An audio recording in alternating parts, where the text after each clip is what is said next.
the tea on the most dramatic relationship in economic history, the world and its money. Yes, we're talking about the Bretton Woods era, the post-war power couple that made currencies behave until the breakup hard round the world. And you know what they say? What happens in the past doesn't always stay in the past. That's why we're bringing you this historic drama. But tell us, Max, did you know about the Bretton Woods era?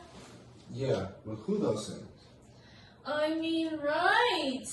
But please, illuminate us and tell us what is bringing up this whole drama in history. Well, first up, what is Bretton Woods? Think of it as the A-list summit where 44 nations checked into a fancy New Hampshire hotel and said, never again to a chaotic currency wars.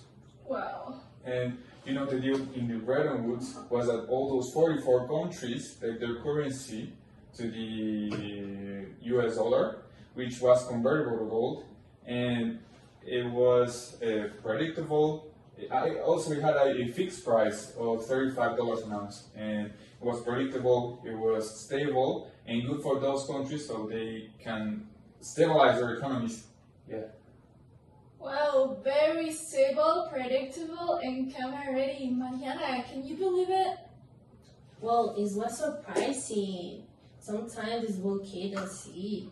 And let me tell you, you were new powers playing on the cents, the IMF, the world's crazy sterling. Well, helping countries, city payments, and the World Bank, if only were up for Brooklyn and Saving Bank. What did you think, Connie? Oh my god!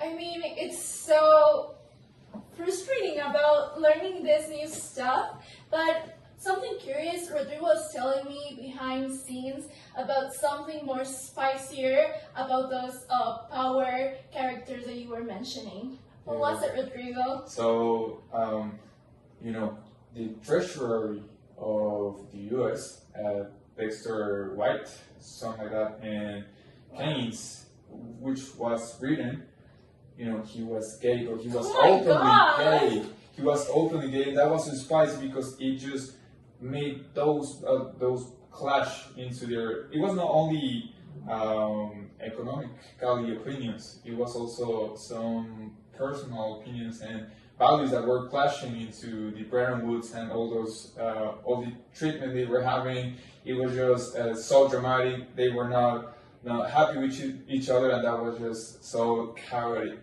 Yeah. My god, that is some hot drama. But you know,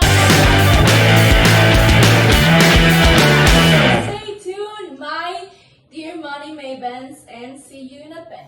Stop just for a moment. Just look at him. That's the ex who promised us a stable future. Oh, Bretton Woods, we were so young, we were so naive back in 1944. Their grand, ridiculous love plan. The gold exchange standard. They said, oh, the dollar is so stable because it's tied to gold. And you, my darling, you tied yourself to the dollar. They made us swear fealty to a rock. It was the craziest prenuptial agreement in economic history. And we all said, yes, that sounds perfectly sane.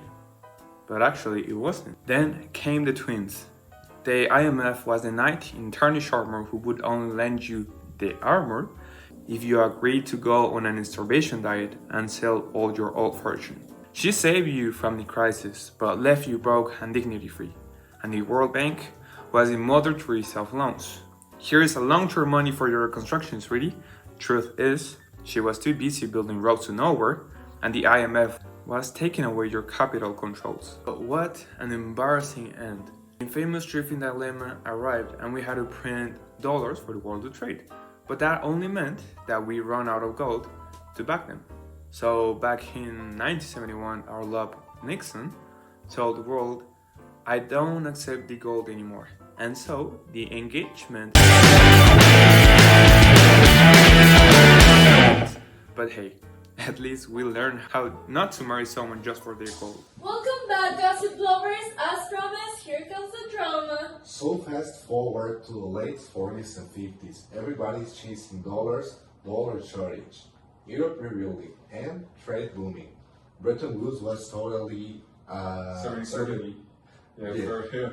And by 1958, It was so there chic. was for European countries which hit the current account convertibility, and that was a huge blow up and a good moment for Europe. So true, the rumors, the 60s come along and people were watching.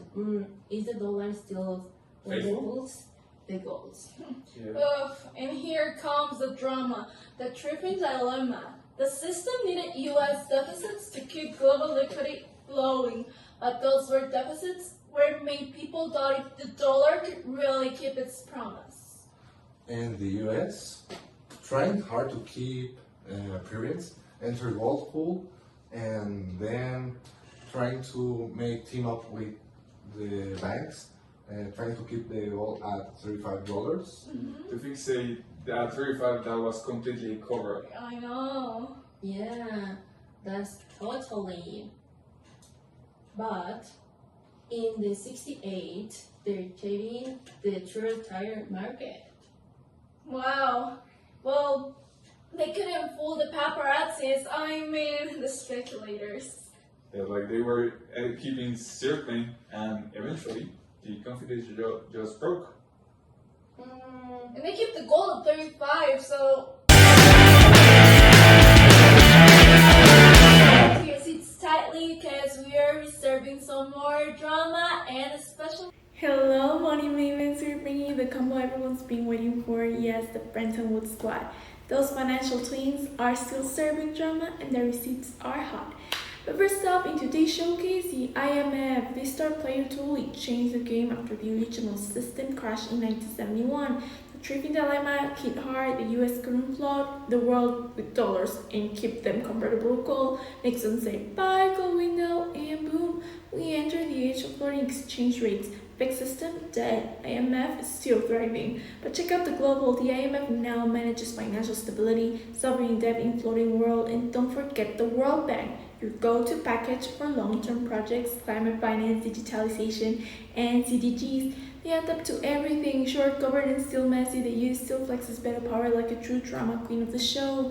But the history highlight is that in 1997 Asian financial crisis, the IMF rolled out emergency loans with strict conditions. Results mixed. Drama, lessons, and yes, austerity that everyone's still talking about. A complete package of history and global tea.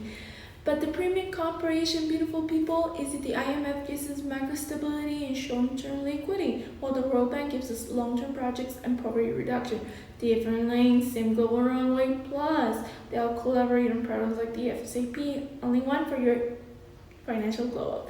And today, from COVID rescue packages to tackling global inequality and geopolitical competition, Bretton Woods isn't just history, it's still serving looks, solving problems, and yes, the drama never ends. Choose which one you'll be taking home. See you back on set. And now, time for some insider Opinion about Bretton Woods that was a really good system to establish the economic in the USA.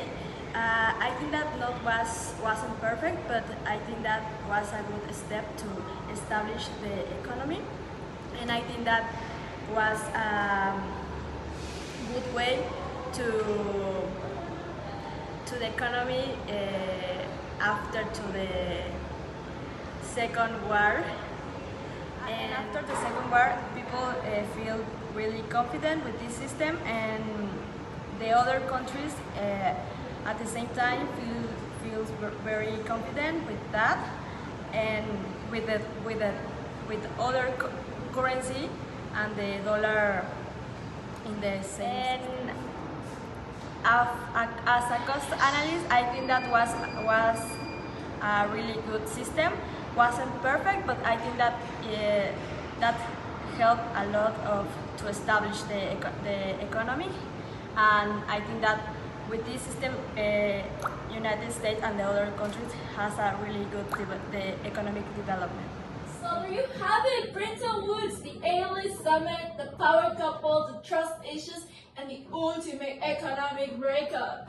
And even decades later, it still shapes how we think about money, currency, and confidence. From cover-ups, like the gold spoon, the trade dilemmas. Trade dilemmas, The yeah, sure. issue is what's the economy drama? Wow. And the legacy, of course, it's still today. And I mean, the IMF, the World Bank, and the dollar, it's still ruling the The stage. rules of the stage. And that's it for today, Money Movements. Thank you for watching us. Don't forget to subscribe and stay tuned for next week's episode because we're bringing more drama on the economic world.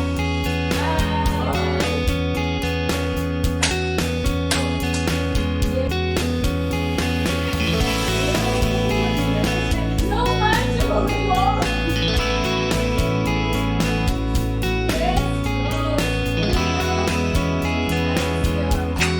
Welcome back, lovers!